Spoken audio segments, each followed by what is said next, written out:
लेकिन मैं दुख पा रहा हूँ, मुझे गर्मी लग रही है, कहिए कि उतार देता हूँ। मुझे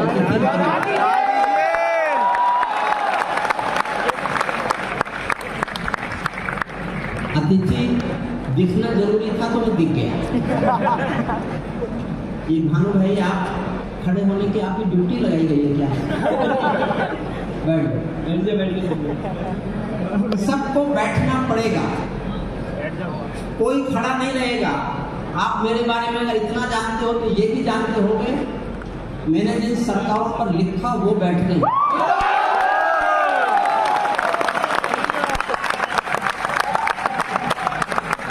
एक तो जो क्लिप दिखाई गई शुरू में वीडियो, 1-2 मिनट की, 3 मिनट की, मैंने अपने ऊपर इससे अच्छी क्लिप नहीं देखी कभी।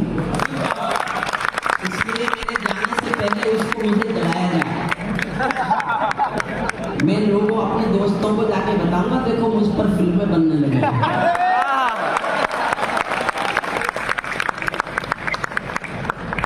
अभी भी जिनको जगह नहीं मिल रही हो आगे आ सकते हैं। मैं आपको आपके पसंद से करता है सुनाऊंगा। सबसे पहले मैं अपनी सबसे आसान कविता सुनाऊंगा। सबसे आसान जो मैंने बहुत पहले लिखी थी, उस कविता में मैं आप तक पहुंच जाऊंगा। उसके बाद थोड़ी सी मुश्किल कविता सुनाऊंगा जिसमें आपको मुझ तक पहुंचना पड़ेगा। सचमुच आप जितने अच्छे बच्चे हैं, डायरेक्टर साहब आपका आभार मानता हूं कि आजकल की युवा पीढ़ी इतना डिसिप्लिन होकर बैठती नहीं।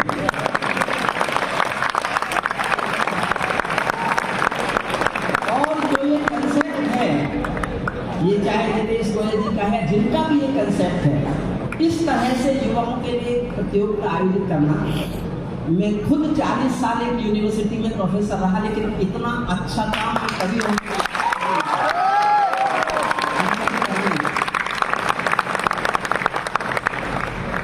कविता आपको कुछ भी ना दे, कुछ भी ना दे, लेकिन कविताएं भाजपा नहीं है। कविताएं पार्टी नहीं है, कविताएं दल नहीं है, कविताएं सियासत दल नहीं है। कविताएं संस्कार होती है, कविताएं संस्कृति होती है, परंपराएं होती है, कविताएं शिष्टाएं। क्या है हमारे भरोसे, क्या है हमारी परंपरा? एक बहुत छोटी सी कहानी सुनाता हूँ, आधी मिनट की। बैठिए, कहीं बैठे, नीचे बैठ जाओ, बैठ जाइए सब।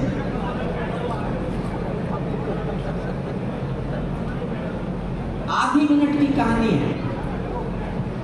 एक बाप बेटी जा रहे थे किसी रास्ते पर, उन्हें तेज बाढ़ का पानी मिला।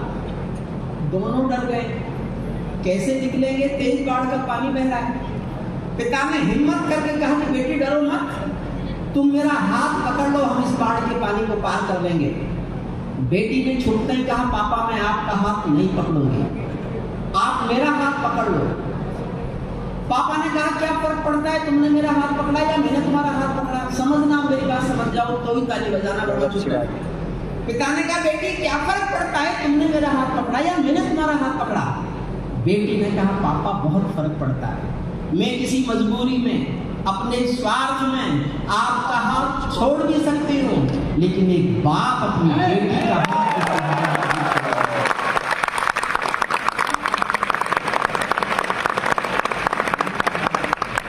देश प्रसिद्ध ये आपका। मैं तो पहली बार यहाँ आया और आप सब तकनीकी ज्ञान के छात्र हैं।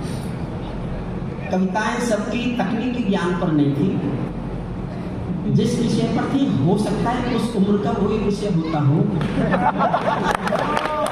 लेकिन हम जब इस उम्र में थे तब ये विषय नहीं था। अभी भी कुछ लोग खड़े हैं पीछे। सबको बैठना तो पड़ेगा, व्यवस्था तो वो ही होंगी जिनको मैं चाहूंगा।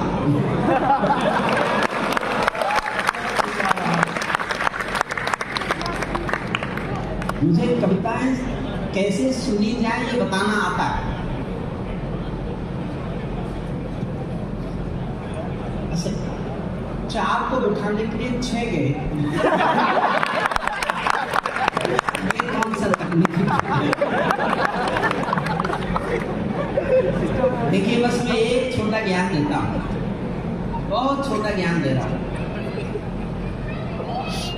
अपने मस्तिष्क से तकनीक सीखिए। आप टेक्नोलॉजी के स्टूडेंट हैं तो आपको सबको अपने दिमाग का इस्तेमाल करना ही पड़ेगा, लेकिन जिनको कवि बनना है वो इस दिमाग को अपने दिल में आने से रोक दें।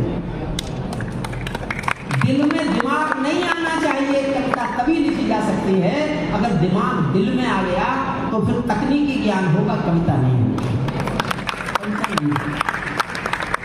इसलिए कविता एक बहुत ही, आ जाओ विष्णु जी नाम है आपका, विष्णु बैठे बेटा, विष्णु नाम जी, जोशी भी हो गया। आसान करता है सुना।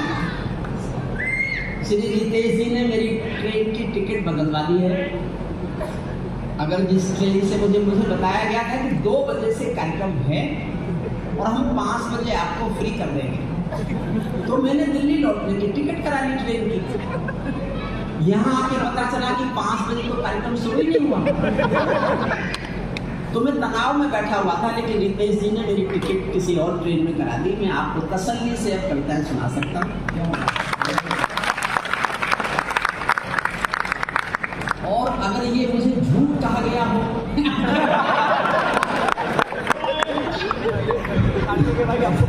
सर, मैं भी तो ऐसे ही कह रहा हूँ।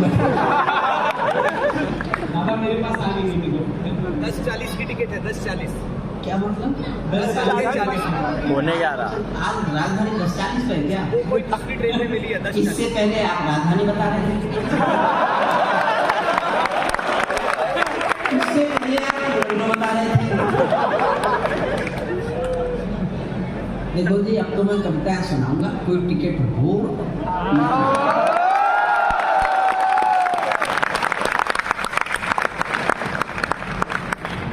मैं इतने पैसे लेके चलाऊं कि सुबह की हवाई जहाज से लौट जाऊं।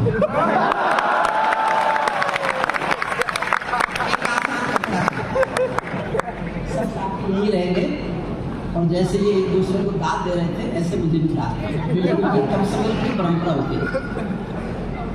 आओ आगे कुछ। मैं भी एक बहुत आसान कविता, मैं भी सुना सकता हूँ स्वप्नों के अभिनंदन की। इतनी ताली में हो जाओ तो ऐसे तो बहुत देर में कविता खत्म होगी। जहाँ शोर आएगा मैं ताली बजाने को मना नहीं करता। मैं खुद ऊर्जा लेने आया। मैं जानता था कि जहाँ नई पूंजी मिलेगी, नया खून मिलेगा, देश की तरुणाई मिलेगी, उनसे बात करने का सुख मुझे ऊर्जा से भर देगा। उसके मुंह पे नहीं कहना, देश में बड़े बड़े कवि सम्मेलनों के तथा कथित बड़े बड़े कवि सम्मेलनों के संचालक ये प्रांजल भाषा नहीं बोलते जो कार्तिक शुक्ला बोलता है। और जिन बच्चों ने कविता पाठ किया सचमुच वो देश के सब श्रेष्ठ कवि होने लायक हैं, लेकिन देश के कवि सम्मेलनों में कविता कम, बाकी काम ज्यादा होता है। उसी तरह जैसे हमारी संसद में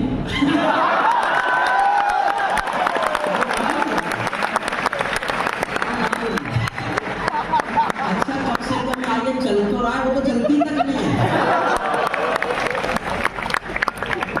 मैं भी सुना सकता हूँ शब्दों के अभिनंदन के, मैं भी ताज पहन सकता हूँ नंदन बन के चंदन के, लेकिन जब तक पगडंडी से संसद तक को लाल है, तब तक केवल गीत लिखूंगा जनगण मन के जनगण के।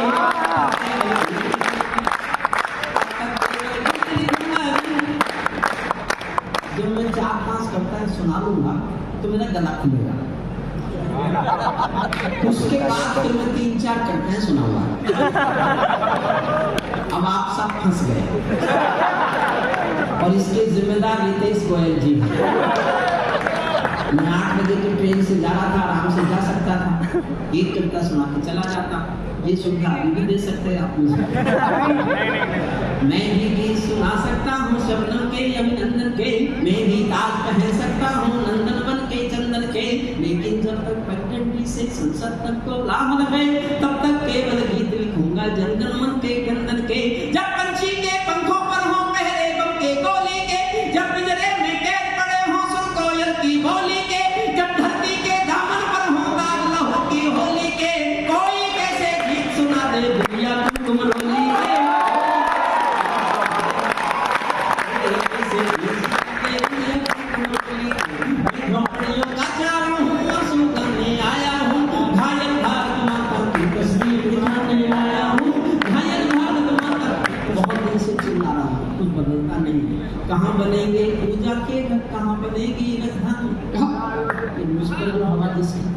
ये बन गया, ये कूलर ही बन गया।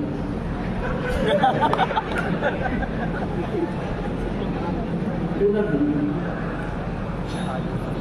कहाँ बनेंगे पूजा के घर, कहाँ बनेगी राजधानी, मंडल और कमंडल पी गए सबकी आंखों का पानी, प्यार सिखाने वाले बसते मजहब के स्कूल गए, इस दुर्घटना में हम अपना देश बनाना भूल गए। कहीं गमों की गर्म हवा है और कहीं त्रिशूल जले, सौंप चिड़ैया सोनी गंगे पंछी गाना भूल चले, आँख खुली तो पूरा भारत नाखूनों से कष्ट मिला, जिसको जिम्मेदारी दी वो घर भरने में व्यस्त मिला, जिसको जिम्मेदारी दी वो घर भरने में व्यस्त मिला। क्या ये ही सपना देखा था भगत सिंह की फांसी ने, क्या वो रग घाट के गांधी तुम्हें जगाने आया हूँ, घायल भारत माता की तस्वीर दिखाने आया हूँ, घायल भारत माता की तस्वीर दिखाने लाया। अंधकार में समा गए जो तूफानों के बीच जले। देखो मैं सचमुच एक किसान का बेटा, झोपड़ी में पैदा हुआ, झोपड़ी झोपड़ी के आंसू आंसू की वेदना वेदना की त्रासदी त्रासदी की विसंगति का था। 50 साल से चीख रहा हूँ, 50 साल से चिल्ला रहा हूँ, और मैं किसान का बेटा हूँ। जिस भी दिन ये कविता सुनाता हूँ मैं देश को बताता हूँ मैं किसान का बेटा हूँ। जानते हो क्यों? मैं एक बार लाल किले में कविता सुना रहा था, चौधरी देवीलाल हरियाणा के मुख्यमंत्री थे, सामने बैठे सुन रहे थे, मेरी कविता सुनी और मंच पर आए, मंच पर आकर बोले अगला प्रधानमंत्री किसान का बेटा होना चाहिए। मैं उसी दिन से देश को बताता फिर रहा हूँ किसान का बेटा हूँ।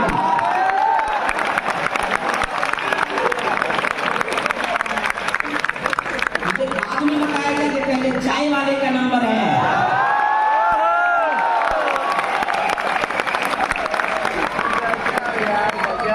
तुम्हें इंतजार में बैठ गए।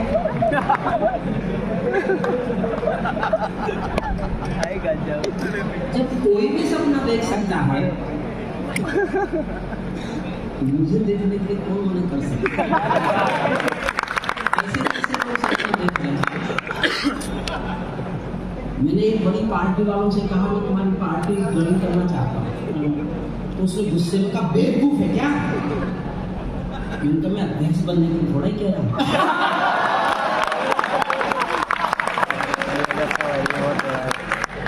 छठी लाइन पर आपकी तालियों का विस्फोट सुनना चाहता हूँ। देखिए मुझे भी मैं दिल से कहता हूँ 31 साल में लाल किले गया कविताएं सुनाने, लेकिन जिस मन से आपने अपने अपने छोटे भाइयों को बिटिया को और कार्तिक को सुना है, जिस मन से आप सुन रहे हैं, जिस मन से आपने कविता के प्रति निष्ठा समर्पण और प्यार दिखाया है, मैं आपके सामने कह के जा रहा हूँ डायरेक्टर साहब ये नोट कर लीजिए कि मैं 31 साल के लाल किले के 31 कवि सम्मेलन इस संस्थान के इस एक कवि सम्मेलन का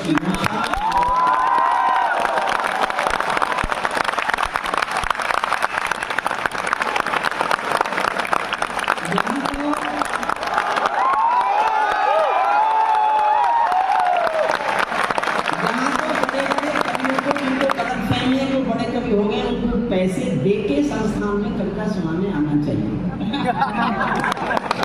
मुझे पता होगा इतना अच्छा सुनते हो कि मैं पैसे दे के भी आ सकता। अभी भी देर और सचमुच ये आपका लगाया हुआ वटवृक्ष, वो पीढ़ी, मैं जानता हूँ आप सब कोई साहित्यकार नहीं बनने जा रहे, लेकिन ये संस्कार आपके साथ रहे।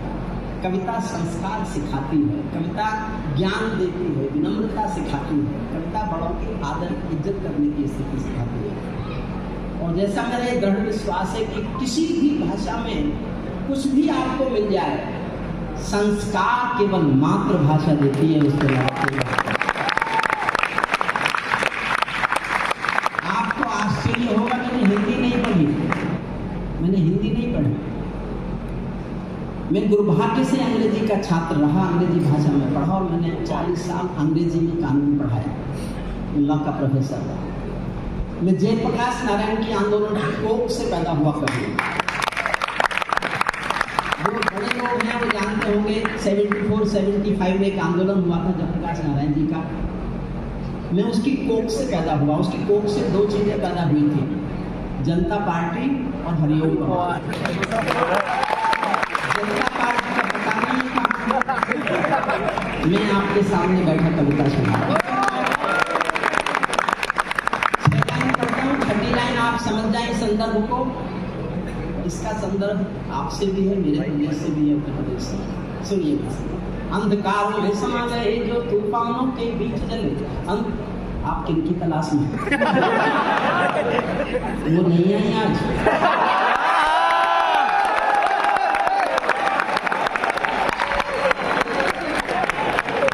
कह चुका कि मैं यूनिवर्सिटी में प्रोफेसर हूं। मैंने ये सब काम देखे जो आप आज कर रहे हैं। ये नहीं देखे, मैंने भी किए होते तो मेरी भी शादी हो जाती। मुझसे काम हुए नहीं तो शादी तक नहीं हुई। और ये सच है। आप भी बैठ जाए हुजूर। मैं एक कविता बर्बाद कर रहा हूँ आपको केवल व्यवस्थित करने के लिए। 6ठी लाइन में देखना चाहता हूँ कितने लोग समझ रहे हैं। अंधकार में समा गए जो तूफानों के बीच जले, मंजिल उनको मिली कभी जो 4 कदम भी नहीं चले। रात कथा में गांव पड़े हैं गुमनामी की बाहों में, ढूंढे कसकर तले खड़े हैं राजमहल की राहों में। यहाँ शहीदों की पावन गाथाओं को उपमान मिला, डाकुओं ने खादी पहनी तो संसद में सम्मान मिला।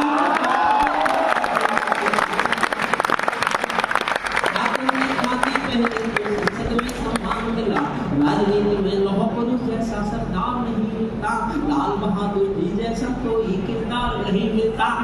अब मेरी हिम्मत देखना, ये हिम्मत में 50 साल से का कोई भी सरकार रही हो, मैं पिछले 50 सालों से हिंदुस्तान के हर सिंहासन का स्थायी विपक्ष हूँ। और क्यों हूँ, मेरी हिम्मत को समर्थन करना। अंधकार में समा गए जो तूफानों के बीच जले, राजनीति में लौह पुरुष जैसा सरदार नहीं मिलता, लाल बहादुर जी जैसा कोई किरदार नहीं मिलता। बनकर बैठे हैं, कंत्री बनकर बैठे हैं, जिनको जेलों में होना था मंत्री।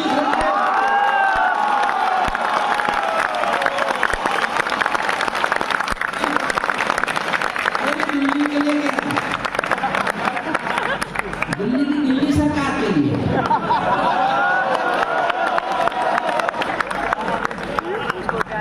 वापस भी जाना है कि वही बोल रहा हूँ मैं भी।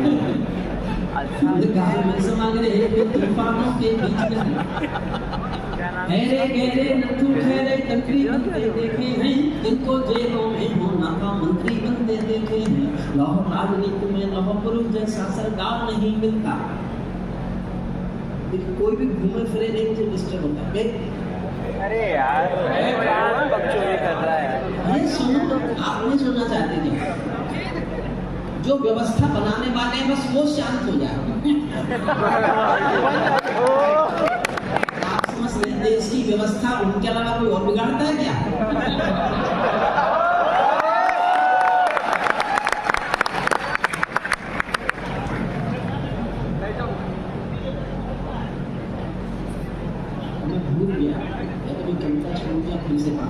राजनीति में लौह पुरुष जैसा सरदार नहीं मिलता, लाल बहादुर जी जैसा कोई किरदार नहीं मिलता। ऐरे गहरे नथु ठहरे कंत्री बनकर बैठे हैं, जिनको जेलों में होना था मंत्री बनकर बैठे हैं। मैंने देशद्रोहियों का अभिनंदन होते देखा है, भगत सिंह का रंग बसंती चोला होते देखा है। लोकतंत्र का मंदिर भी लाचार बनाकर डाल दिया, कोई मछली बिकने का बाजार बनाकर डाल दिया। अब जनता को संसद भी प्रपंच दिखाई देती है, नौटंकी करने वालों का मंच दिखाई देती है। नौटंकी करने वालों का मंच दिखाई देती है। जब कोयल की डोली जिद्धों के घर में आ जाती है। राजनीति है क्या? तो ज्यादा गर्मी चलाए बता दो चलेगा। सोचा कि कोई कारण से काम चल जाएगा, चला दीजिए। राजनीति समझाना भी बहुत आसान तरीके से। जब कोयल की डोली गिद्धों के घर में आ जाती है, तो बगला भक्तों की टोली भैंसों को खा जाती है। जब जब भीजे चंदों का अभिनंदन होने लगता है, तब तब सांपों के बंधन में चंदन रोने लगता है। श्रेष्ठ पंक्ति है, कार्तिक शुक्ला को समर्पित करता हूँ, आप समझ जाए तो तालियां इससे भी ज्यादा उठें। संवेदनशीलता की पराकाष्ठा है, एक पंक्ति में सुनना। जब जब भी जय चंदों का अभिनंदन होने लगता है, तब तब सांपों के बंधन में चंदन रोने लगता है। जब फूलों को तितली भी हत्यारी लगने लगती है, जब फूलों को तितली भी हत्यारी लगने लगती है, तो माँ की अर्थी बेटों को भारी लगने लगती है।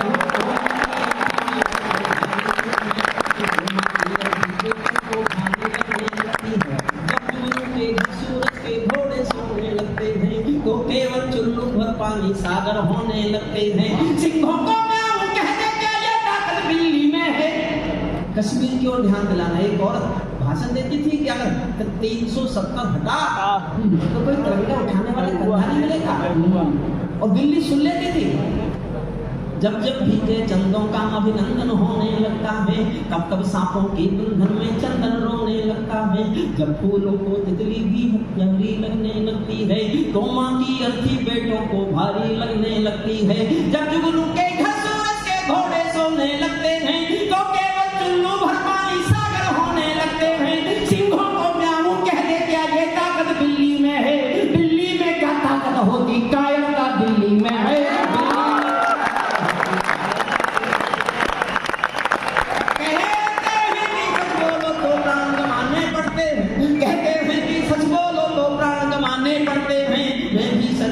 गाकर शीश कटाने आया हूँ।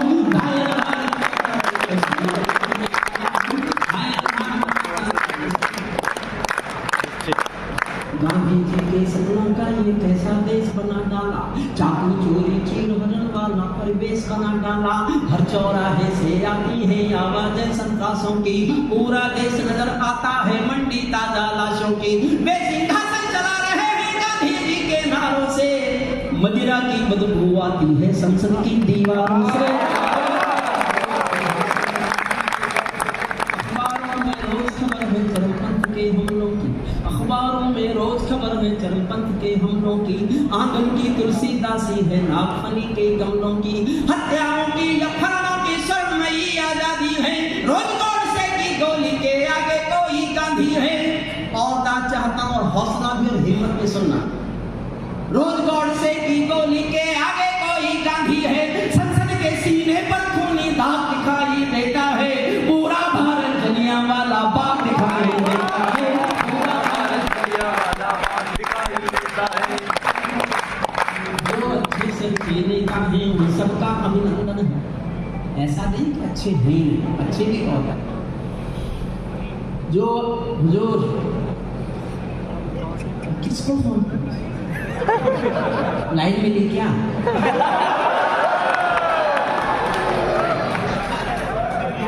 डायरेक्टर साहब, मैं भी नौकरी नहीं कर सकता।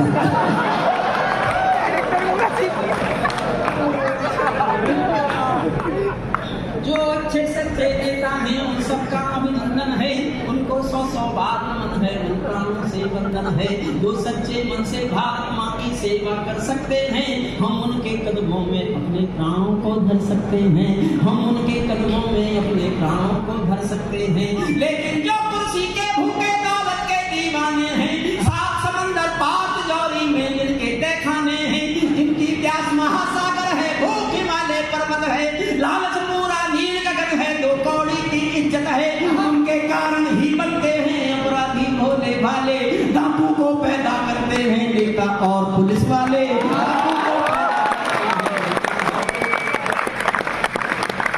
अंतिम छंद सुनाता हूँ इस कविता का, आप तैयार हो गए अच्छी कविता सुनने के लिए। महाभारत में कथा आती है, एक राजा होता था शिशुपाल। वो जब देखो कृष्ण को गाली, जब देखो कृष्ण जी को गाली, जब देखो कृष्ण जी को गाली। लोग पूछते थे ये बहुत ताकतवर है क्या कृष्ण जी, ये आपको गाली देता है और आप चुपचाप सुन लेते हो? तो कृष्ण बताते हैं कि नहीं, ऐसी बात नहीं है। ये मेरी बुआ जी का बेटा है, मेरा भाई लगता है रिश्ते में। और एक दिन बुआ जी ने मुझे खाना खिलाते खिलाते मुझसे वचन ले लिया कि मेरे इस नालायक बेटे की कृष्ण 99 गालियां माफ कर देना। तो मैं वचनबद्ध हूँ, 99 गालियां माफ करूंगा, बुआ को वचन दे रखा है। लेकिन अगर इसने 100वीं गाली दी तो सजा दूंगा। और आपको मालूम है महाभारत में लिखा है, जिस दिन शिशुपाल ने 100वीं गाली दी, भरे दरबार में उसकी चक्र सुदर्शन चक्र से गर्दन काट दी गई। मैं एक वाक्य बोलता हूँ, मुझे नहीं पता कितने लोग समझेंगे। मैं भी हिंदुस्तान की राजनीति के अपराध गिन रहा हूँ। एक लाइन सुनाने के लिए पूरी कविता लिखी, एक लाइन सुनाने के लिए हमारी राजनीति के अपराध सुनिए आप। और एक अंतिम पंक्ति सुनाने के लिए मैंने पूरी कविता आपको सुनाई, उस पर आप जोर से ताली बजाना, फिर मैं दूसरी कविता आपको सुनाऊंगा। क्या अपराध है राजनीति के? कोई कलाकारों के सर पर तलवारें लटकाता है, कोई कलाकारों के सर पर तलवारें लटकाता है, कोई वंदे मातरम के गाने पर नाम चढ़ाता है, कोई हिमालय ताजमहल का सौदा करने लगता है, कोई गंगा यमुना अपने घर में भरने लगता है, कोई तिरंगे झंडे को फाड़े फूके आजादी है, कोई गांधी को भी गाली देने का अपराधी है, कोई चाकू भोंक रहा है संविधान के सीने में, कोई चुगली भेज रहा है मक्का और मदीने में, कोई ढांचे का गिरना यूएनओ में ले जाता है, कोई भारत माँ को डायन की गाली दे जाता है। लेकिन सब गाली होके ही शिशुपाल कट जाते हैं, तुम भी गाली गिनते रहना जोर से।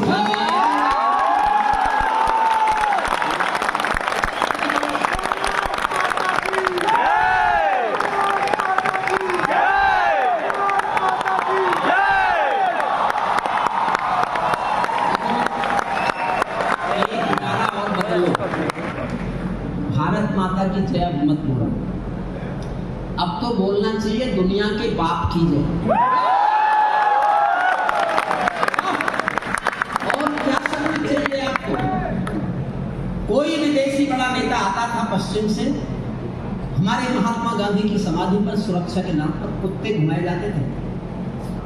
पहली बार G20 के सारे बड़े दादा आए और गांधी की समाधि पर नंगे चलते हुए देखे गए, सब नंगे पैर।